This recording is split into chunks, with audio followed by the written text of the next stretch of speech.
पति पत्नी की दर्दनाक इमोशनल कहानी। मुझे पहले लड़के की तस्वीर दिखाओ माँ, फिर मैं फैसला करूंगी यहाँ या ना का।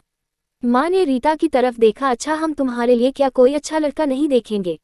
रीता गुस्से से बोली, माँ बस लड़का देखना है मुझे, उसकी तस्वीर मंगवा ले या लड़के को यही बुला लो। माँ ने डांटा, पागल है, शर्म नहीं आती, चल दफा हो जाओ अपने कमरे में। बाबा भी आ गए। क्यों डांट रही हो मेरी बच्ची को? रीता बाबा के पास गई और जाकर कहने लगी, बाबा मुझे लड़का देखना है। बाबा ने मुस्कुराकर कहा, हाँ बेटी, तुम्हारी मर्जी से ही करेंगे शादी, कल मैं उसकी तस्वीर मंगवा लूंगा। लड़के का अपना होटल है, पढ़ा लिखा है, प्यारा है। लेकिन रीता को तो लड़का देखना था। लड़का तो प्यारा है। रीता ने हाँ कर दी। 10 दिनों में ही रीता की शादी हो गई।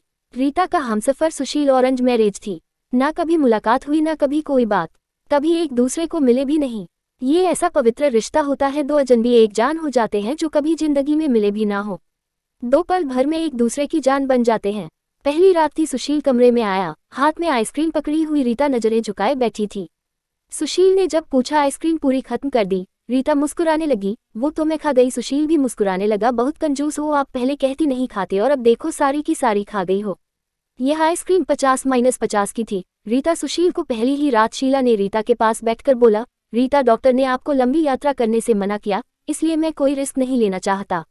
मैं नहीं इजाजत दे सकता शादी में जाने की। रीता को बहुत गुस्सा आया, सुशीला पागल हो गए हो क्या? मेरे भाई की शादी है और आप कह रहे हैं कि नहीं जाना? आप मुझे कार में बैठाकर आराम से छोड़कर आ जाए। बस। सुशील ने रीता का हाथ पकड़ा, मोहब्बत से फिर समझाने लगा, रीता क्यों बेकार की जिद करती हो? डॉक्टर ने यात्रा करने से मना किया है तो मैं नहीं जाने दे सकता। तुम लापरवाह हो जाती हो और मैं तुमको किसी के भरोसे नहीं छोड़ सकता। इतना कहकर सुशील कमरे से बाहर चला गया। क्यों नहीं आने दे रहा है सुशील हमारी बहन को? वो रात को आए, सुशील भी घर पर था। कहने लगे कि मेहंदी है, 3 ही बात है, अमृता को लेने आए हैं। सुशील ने रीता की तरफ देखा है, रीता मैंने क्या कहा था तुमसे? रीता ने नजरें झुका ली, कमरे में चली गई। उठकर सुशील को गुस्सा तो बहुत था लेकिन ये सब्र कर लिया। 1000 रुपया जेब से निकाले, रीता को दिए, ये कुछ पैसे रख लो, बाकी और चाहिए तो ले लेना, मैं आऊंगा कल। रीता बहुत खुश थी। सुशील मुझे माफ कर दे, मुझसे गलती हो गई। सुशील ने आंसुओं से भीगी हुई पलकों को चुम लिया।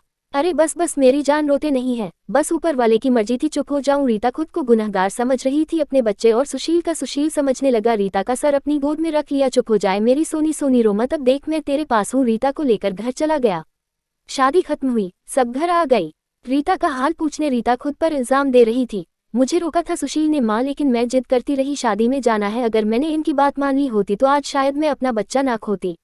बहुत प्यार करती हूँ तुमसे। सुशील के पांव पकड़ लिए, माफ कर दो सुशील।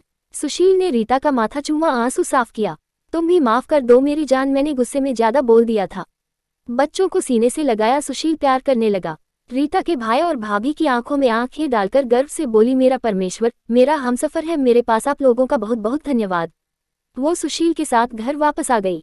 दोनों खुशी से सब बातें भूलकर जीने लगे, लेकिन वो इस समाज को इतना बता गए, जज्बात में जुदा हो जाना बहुत आसान है लेकिन जुदा होकर जीना बहुत मुश्किल है।